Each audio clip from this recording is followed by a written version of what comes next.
Hi, we are here. No, I'm going to edit that bit out at the start. Okay, here we go. Okay, don't worry, it'll be fine. I can just edit all You, this you out. don't need an intro. You don't need an intro. It I doesn't do need matter. an intro. What?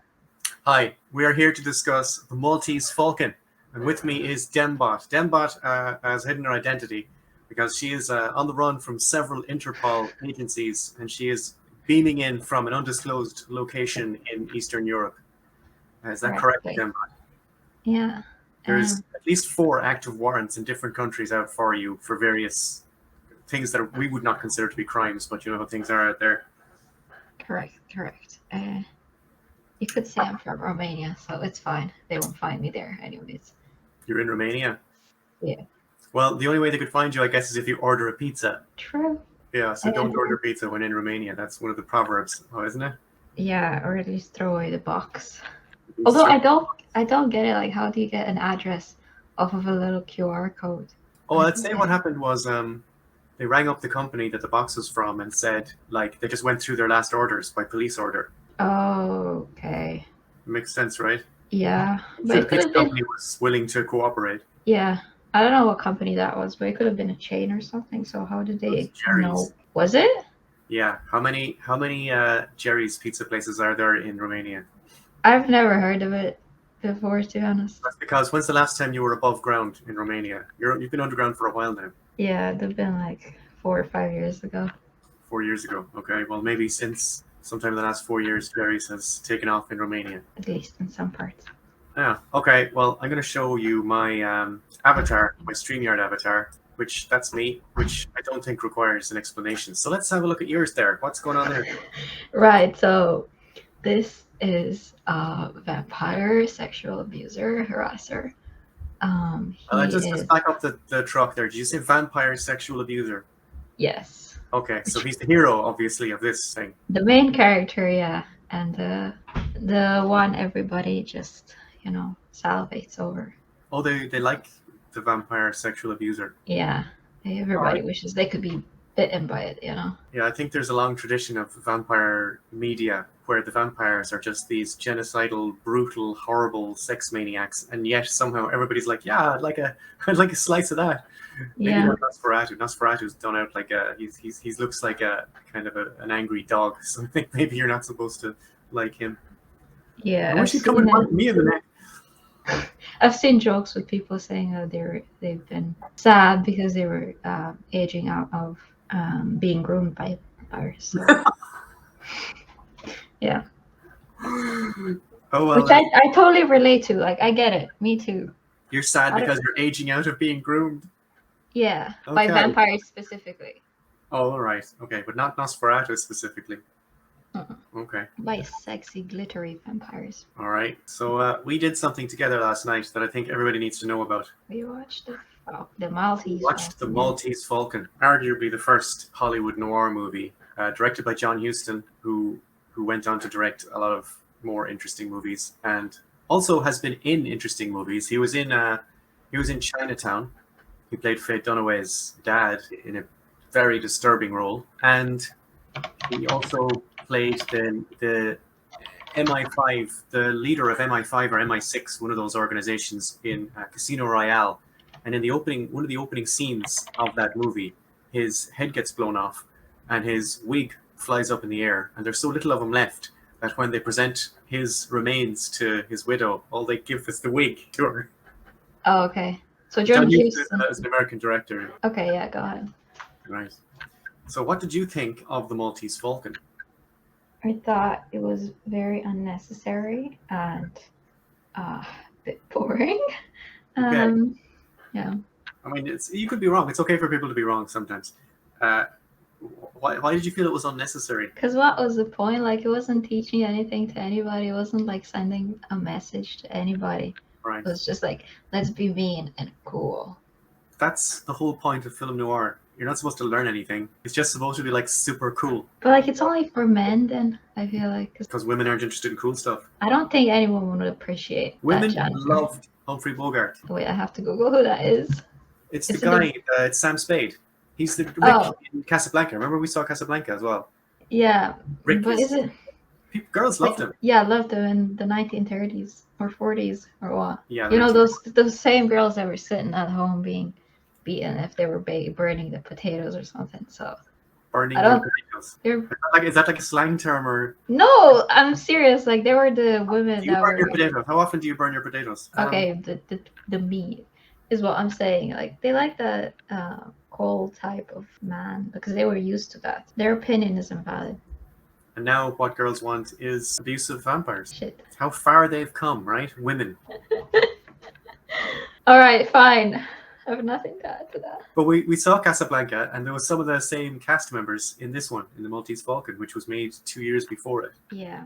There was Sidney Greenstreet, who's a large man, and there's Peter Lorre, who's always plays a sort of a weak villain character. In this, he plays Joel Cairo in Casablanca. I think he stole the visas first, and then he gave the visas to Rick to mind, and then he got shot outside, and that was Peter Lorre's role. But in this one, he plays a greater role. He plays a guy called Joel Cairo. Now, we saw this last night, right? What I'm going to ask you to do is to summarize the plot. Oh no. Basically, we saw it last night. Too much time. Wait, can I Google? No Google. I want you to try to remember. If you can't do it, I'm going to try and do it, right?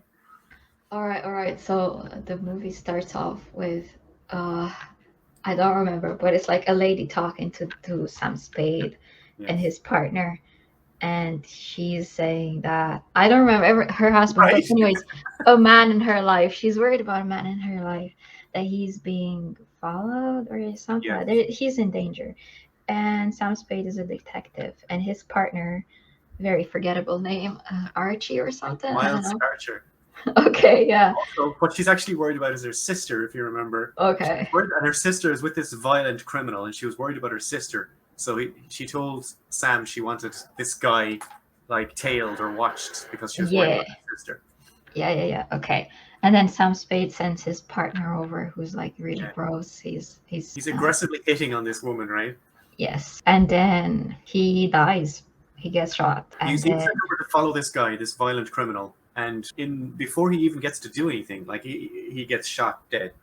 Yeah, you just see him coming in the scene, and he just and then boom, that's it. And then after that, everybody thinks that Sam Spade killed that man. Sam Spade is of course suspect number one, because it turns out he's been having an affair with Miles Archer's wife. Remember that bit? Yes, and then he sends the widow away because she's been complaining to him that she's sad. And and because they're having an affair, she expects him to be some sort of emotional support, and he's Sam Spade. None of Humphrey Bogart's characters in any movie are designed for emotional support. And then the plot thickens because the woman who... You could say that about any noir, any minute of any noir movie ever made. You could just say, and then the plot thickens. Yes, so the woman who sent him to tell this person, I think she comes back and she tries to explain the situation, but Sam Spade thinks she's lying at all points. He knows she's lying because she tells him, I lied. Oh. So now, he already thought she was lying when she came in about the sister. The two boys, Miles Archer also thought she was lying. And when she paid them with $100, the first thing he did was he held it up to the light. Remember? Oh, yeah. They all think she's lying because she's not a very good actor, right? It takes a good actor to play a bad actor. So she's not really convincing. And now Sam Spade, at every point in this movie, thinks she's lying about everything all the time. And she's putting on this poor little girl act, oh, I need to be rescued. And he's just like, you don't have to do that with me. I don't care as long as you keep paying me, right? Wow. Then he asks her for like $500. And she says, oh, I need some of this money to live. And he's like, nope, you can pawn your jewelry and your you can sell your fur coat and sell your jewelry. Yeah, give me all your money right now. Give me the $500. He's such an asshole. I don't remember what he does with the money because I'm not even sure he put it to good use. What does he do with it, actually? Yeah, what does he do with the $500? I think he's just collecting dollars like other people collect seashells, because everywhere he goes, he's trying to take money out of all time. And the amount of money he asks for it goes up and up in every scene until at the end of it, like he's asking for thousands and thousands of dollars. Yes, and then at some point, Joel Cairo comes in. Yes. He tells him that everything's about the Falcon. Yes, and this is the first time he's heard of it. So Joel Cairo comes to him and says, look, I know you have the Falcon here. I know where you're hiding it. And Sam Spade's the first time Sam's heard of it. He's like, oh. And then the guy tries to put a gun and puts the gun in his face. And then Sam Spade just immediately disarms him like such a hero. like Yes. Captain America. Well, Right I there. think the point of that wasn't that he was easily it wasn't like that Sam Spade is the hero. I think the point of that scene was that Joel Cairo is very ineffective as a hold-up man.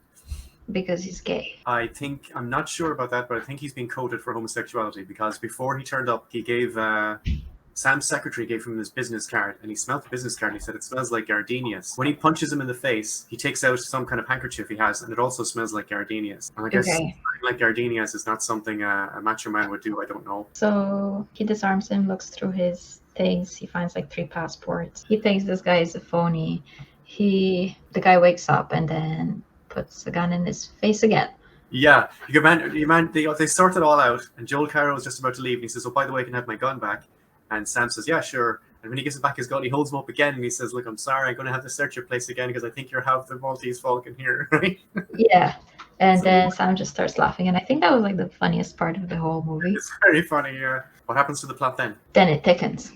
The plot thickens. Okay, go on. He asks this other woman again. I forget her name, but he asks her again, like, what's all this about? She gives 3 different names throughout the movie. And then somehow this woman and Joel Cairo meet, and they start talking about the Falcon among themselves. Like they've known each other their whole lives. I don't know. It's a lot of back and forth. Like this person had the Falcon, this other person had the partner, and I don't know. But then eventually the police comes and they're trying to see what's going on, like because they're suspect. And Sam lies to the police in the middle of all this. He lies to the police. The police doesn't. I don't think they arrest anybody. Police don't know. The police can't arrest anybody unless a crime has been committed that they know of, and they really don't have any solid evidence. Well, they don't have any evidence that Sam did it because he didn't do it. So it would be They all go merrily home. The next thing I remember is Sam meets the fat man. Yes, and there's another character that comes in then, and they call him the fat man, but his name is Gutman, and he's some sort of an antiquities dealer. Yeah, he's rich. He tells Sam about the Falcon. He tells him about the origin of the Falcon. The Maltese Falcon is an artifact. It's been lost, made out of gold and diamonds and so on. It's incredibly valuable, and it's covered in this black kind of paint. I don't remember what happens. Oh yeah, Sam goes away. He pretends to be angry. He pretends to be angry, so that he does pretend to be angry, and I'm not sure exactly why, but he does. Yeah, because the fat man wasn't telling him everything about the Falcon. I think he goes away. Then the fat man calls him back into the office after a while. You like saying that, don't you? The fat man. It's the only sort of name of the character. Everybody in the movie remembers him as the fat man. Names him the fat man. Turns out this fat man is somehow in a partnership with Joel Cairo. They meet in a hotel. Then Sam constantly picks fights with this Wilson guy, the gunman, I think. Wilmer is a teenage gunso, as they say, a hired gun, and he's very easily rattled. So Sam is very cynical, and when he smells blood in the water, he goes in for the kill. So he knows that your man's easily rattled. He just keeps on at him, hoping to make him angrier and angrier. And out of the whole movie, I had the most empathy for this Wilson guy, not Wilson. Walter, I don't know. Wilmer. Okay, fine. Maybe you can take it from here. Okay. So the boys, for some reason, they drug him, and Sam Spade falls asleep, and all Joel Cairo and the fat man and Wilmer all leave the room and wherever they're going. Sam Spade wakes up in this hotel room where nobody is, and he searches the whole room, and he can't find anything. He goes through all the beds and the mattresses and everything, looking for any information because he still has no idea really what's going on or why. He finds a newspaper with the name of a ship and a time it's going to come into port in San Francisco ringed. And then the camera immediately snaps to the ship, which is on fire and sinking. And it's just one of the great cuts of movies. It's just, there's a ship coming in. Boom, woof. Everything's in crisis. Then the captain of the ship wanders in to Sam Spade's business premises with this package, and he dies right on the floor. Yeah, and then Sam Spade is upset that this guy died so quickly without telling them. The secretary's looking at this dead body, and she's kind of aghast. And this secretary now is portrayed in the movie as an intelligent, competent person. So she's not like an oh, poor me girl or anything. She's in charge of herself. She's aghast when she sees this person die in front of her. And Sam Spade just says, what? I wish he didn't die so soon. We could have gotten some information out of him. That's his entire response to the death of somebody right in front of him. He's so cold and brutal. Yeah, well, the secretary almost faints. And then Sam goes over to him, grabs her by the shoulders, and like, get yourself together, woman, you know. And she's like, thanks, Sam, I needed that, you know, the usual kind of stupid shit. Now Sam is in charge of the Maltese Falcon. Sam now has the Maltese Falcon. At this point, the plot thickens. Sam goes back to the fat man, and there's a whole bunch of other stuff. But Sam goes back to the fat man and Joel Cairo and Wilmer and says, "Okay, I have the thing. Give me." You know, he gives the Maltese Falcon to his secretary to hang on to, and he goes back to the boys and he says, "Look, give me whatever $25,000 or some ridiculous amount." And the guy says, "Yeah, fine, sure, we'll do it."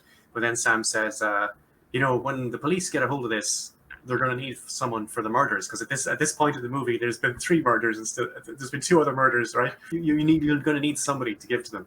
And then he kind of suggests Wilmer. Batman says, "You know, it can't be Wilmer." He says, "I treat this boy like he's my own son." Eventually, they go through a process where they realize how much money is involved. Gutman agrees to give up Wilmer.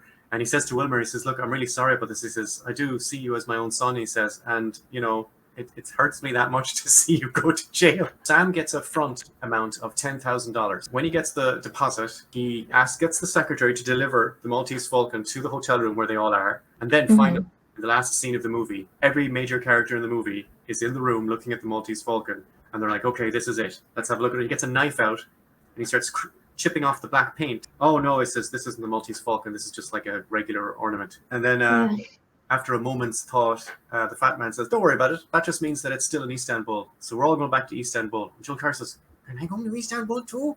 And he says, "Yeah." "Yes, of course you can, boy. Of course you can." He has this kind of English accent that's also somehow very clipped and precise, and also at the same time a mumble. Now, I don't know how somebody can have a clipped, precise accent and also mumble, but Sidney Greenstreet, the actor who plays Gutman, the fat man, does that, right? All throughout, he's kind of mumbling, but he's also clipped, right? Yeah.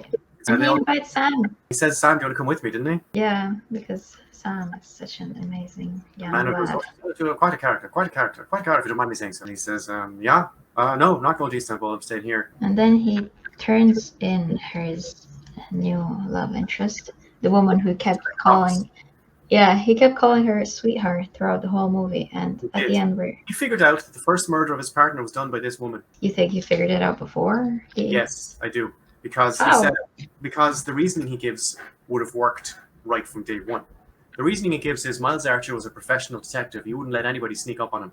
He went there specifically to scope out this guy and this location. And he's a professional. He would never have let anybody sneak up on him. And that's true, because remember, Humphrey Bogart saw the guy Wilmer following him from like 2 blocks away. Yeah. So have this following radar. But he says, you know who he would have let someone sneak up on him is a girl that he liked. So you F yourself, girl. And she says, "I don't know, I'm torn between handing you over to the cops and watching you, you know, possibly hang for your crimes, or running away with you as my lover," or whatever. He just goes, it doesn't take him long to say, you know, "Okay, I'll just give you to the cops." "Oh, Sam, you can't throw me. You can't do this to me. We're friends. I love you, blah, blah, blah." You know, and he's like, "Yeah, all right, well, I guess you can love me from inside the state penitentiary, you know." "Yeah, I'll wait for you in 20 years. "I'll wait for you in 20 years. Yeah, you can get a life and then you'll be out in 20 years. I'll wait for you. I will." You know, no, he won't. So, and then at the end of it, he gives the cop this. He shows them the ornament, you know, the worthless ornament. And he goes, "What is that anyway?" And he says, it just says, I think it's the last line in the movie. He says, "This is the stuff dreams are made of." Which I don't understand. It's from a Shakespeare play. Stuff dreams. I think it's The Tempest. I'm not sure. This is the stuff dreams are made of. Well, because everybody in the movie is living in a dream. Okay. Though they don't realize what they actually are. All these people are just petty criminals. That's so this is the stuff dreams are made of, right? I didn't realize that, yeah. They're all living in a dream. Unlike the other guys, Sam Spade has been making money legitimately up until this point. But the other guys look very rich, so they've probably been making money as well. Maybe, I don't know, but they seem to be like criminals. I don't know, Sam's kind of different, I think. They're all, is there anybody in that who's likable? They're all kind of unlikable. Wilmer is, I think Wilmer's crime is that he's weak. Yeah, he killed 2 people, but yeah. He did, but he probably got the drop on them. Like, that wasn't an act of bravado, you know, it was just shooting people. I think he's weak.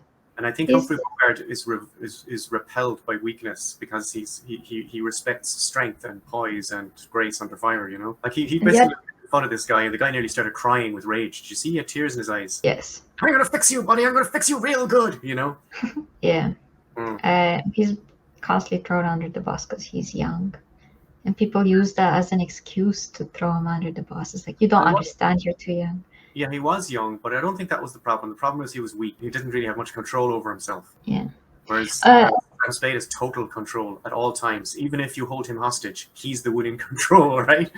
Yeah, I Yeah. think the secretary was kind of likable as well, but I don't respect her because she could do so much better for herself. The secretary, I think, is the only really. She's a good character. She's well written. She's a competent female character who's strong and in charge of herself and knows what's going on. And I like the main female character from Casablanca more. Elsa, Yeah, because it seemed like she had a will of her own. She was going against the men in her life, so to speak. She And it did. seemed she seemed super educated, and like even if she had a love interest, she was her own person.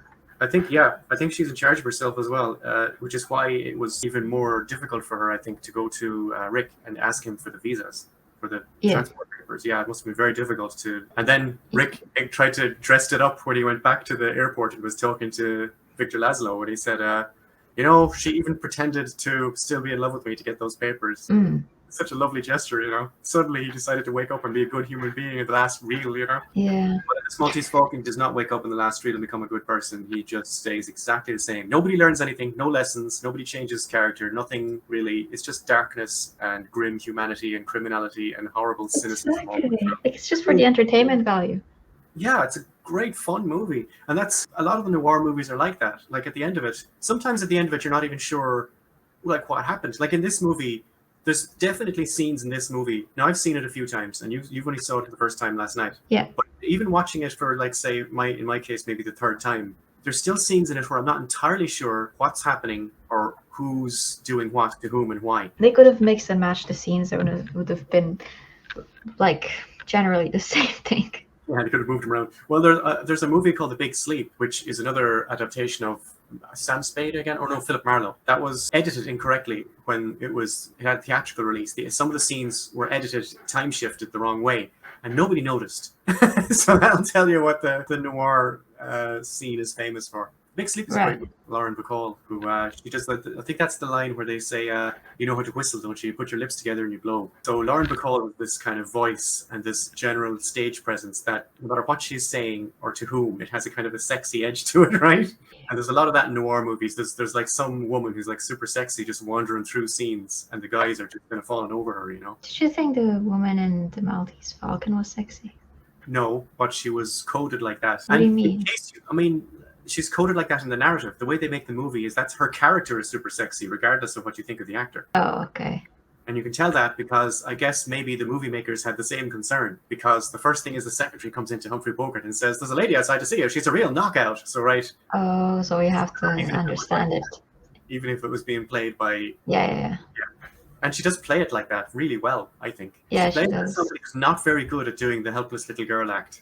Like that's just a fine line to act properly. I think she does it, and that comes from a time in Hollywood movies as well, when they were just moving from the idea of a movie as being stage play, just being filmed, and an actual movie. So they were still doing the thing where all the words were being enunciated as if to an audience. Like nowadays, everybody's whispering or screaming in movies, right? Yeah.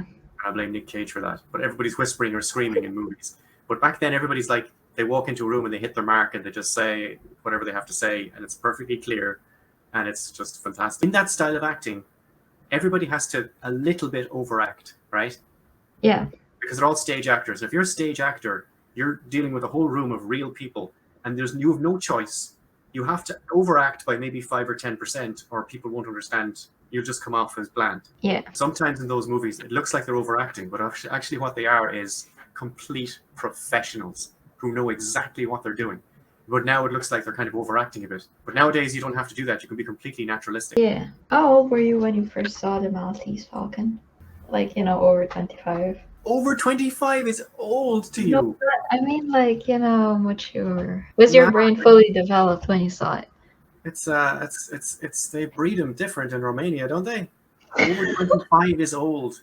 Oh yeah, hello, granddad. Yeah, basically. Oh wow, okay, it's quite rare. No, I meant like, was your personality fully formed when you saw this movie? Because I'm like, basically what I'm asking is, was Sam Spade one of your Male models. First of all, my personality is not fully formed right now. Secondly, I like the character in certain ways. I like that he's decisive, that he's very brave, he's completely in control of himself at all times, he's cool under pressure. But I don't like that he seems incapable of human emotion, which is going to, obviously in the real world, would completely clusterfuck his relationships with everybody. Yeah. He seems to regard all the women in his life as sex objects, except for the secretary, or props. Which his secretary is just like a phone-making machine. Yes, but no, I think he sees her as a fully realized person, and the way he registers his respect for her is he say, you know, you'd make a good man. You're a good man. Oh yeah, you're a good man, sister. Yeah, so that means that he respects her, which has got so many layers of misogyny, and you'd never get away with that these days, right? Yeah. You're a good man. Well done. I therefore respect you as a competent and useful member of society. Like these days, that would be done intentionally to show that the character is misogynistic, I guess. Yes, but back then he was trying to, like, and particularly like John Huston would have been quite a macho person as well. John Huston was famously difficult to get along with, and entire books have been written by scriptwriters and actors. Hepburn, yeah, she was in I think it was The African Queen with Humphrey Bogart and directed by John Huston. And she wrote a book about how difficult he was to get along with. Okay. Ray Bradbury, who also did film work, wrote a book about how awkward John Huston was to get along with when they were trying to make movies together, and other people have written books about him as well. So awkward or too difficult? Like he's just not a terribly nice person. Okay. But he makes fantastic movies. So back then you could get away with that, being a horrible person if you delivered the goods. So like I think that's one good thing from the Me Too movement, whatever about whether they overextended themselves or not. But they definitely introduced the concept that producing great stuff does not mean that you get to be an asshole. Yeah. And I kind of like that. I think it is possible to produce great stuff and not be an asshole. I'm not convinced that the Maltese Falcon was like a great thing. Well, as I said, you can be wrong. It's not a problem. John Huston also made a movie in Ireland called Moby-Dick about a big whale. Oh, are you serious? Yes, starring Gregory Peck as Captain Ahab. From hell's heart I stab at thee, for something's sake I spit at thee, ye damned whale! Right? I kind of like that then. Have you read the book, Moby-Dick? Nope. Oh man, talk about showing your work, right? Well, this guy who wrote it, Herman Melville, he wrote a book about a captain who's obsessed with this whale and he spends his life going after it. But he did a lot of research into New England whaling and whale boats and whales, and I would say every single scrap of research he ever did is in that book. It's just pages and pages of... Does he have a place in the book, or is it just to show his research? I think it's just to show his research. It doesn't seem to impact the plot at all, as far as I can see. It's just pages of stuff about, oh, by the way, I learned this thing about whaling, and I'm going to talk about it for 10 pages. Don't worry, it'll be fine, you know? Yeah. He doesn't have a word count, I guess. And it's a chunky book. It's not like a little book. I said this about Lord of the Rings as well, that there's too many words in that book. Oh no. Lord of the Rings. And No.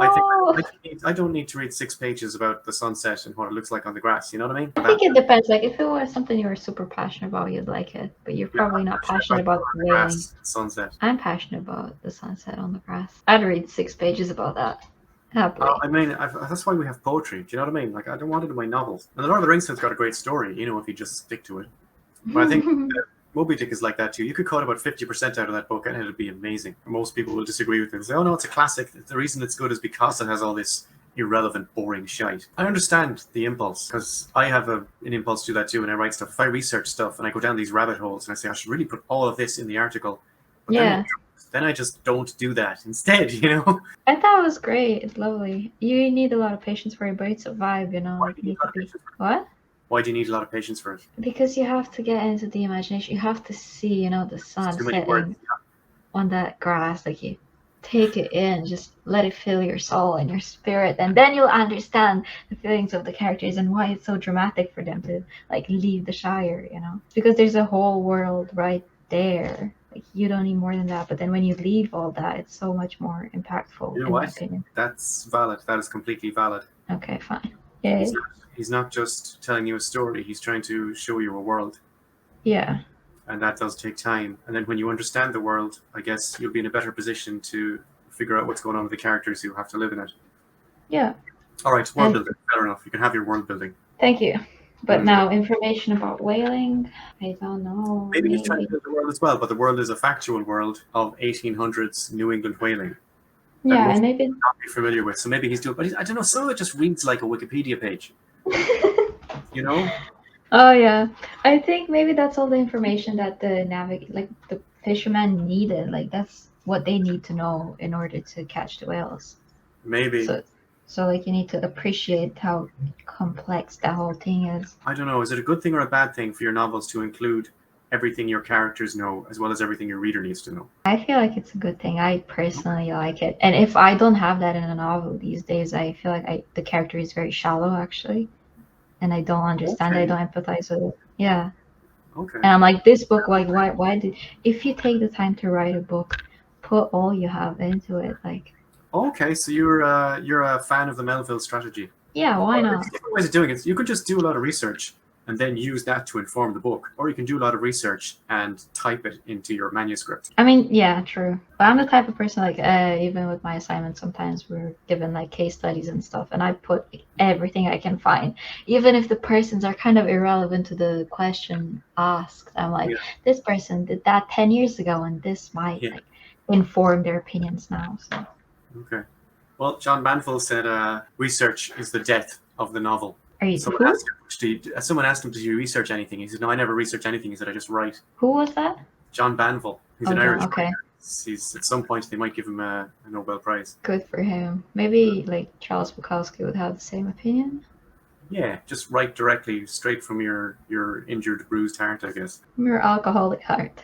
From your alcoholic heart, Charles Bukowski, yeah. Or I guess Hunter Thompson did that as well. He just wrote straight from whatever kind of weird brain he had. I guess, you know what, there's lots of different ways to approach writing a book. Yep. And maybe the Melville strategy and the Lord of the Rings strategy is not really wrong. It's just, I think there's too many words. And that doesn't mean it's wrong. Right? Okay. Yeah. Yeah. Okay. Yeah. Shit. Am I learning something? Have I learned something today? I don't know. I Apparently, Tolkien was like obsessed with trees, and I really tree. empathize. Yeah. He used to like stop on the path of his walk in parks and just stare at trees for a long time. And like, I do that as well sometimes. And it really makes sense when you have to follow like the curve of each branch of the tree, and then you understand like why he put those details in the book because it just makes sense. Because if you follow the branch, you can tell what the tree has been influenced by, like the wind or the rain or the temperature. So it all just builds up to the present. I like him. I like him Okay. a lot, I like except trees for too. the fact that he was British Except for the fact that it was British. Well, what's your and, version? and from South Africa as well. Or he spent time in South Africa, so I don't know. All right, he's doing a tour of all the wrong places, is he? Yeah. Do you have an England in Romania? Russia. Russia. Okay, fair enough. Yeah, we've been invaded by many times, so now we're constantly afraid that they're going to invade again. You know what? It's a valid fear. And now it's getting so valid. Yeah, it's scary. Is Romania Uh, NATO? it is, yeah. Okay, well, at least you'll have somebody to back you up if they try it. All right. Just That was the Maltese Falcon. took me 20 minutes to explain the first 10 Yeah, minutes but of I the wanted to hear movie. you try to summarize the plot because there's parts of it where I didn't really understand what was going on. I wanted to see what you thought of it. I guess if people like this, or even if they don't, we'll probably talk about another movie at some point. Say goodbye. Bye. Bye.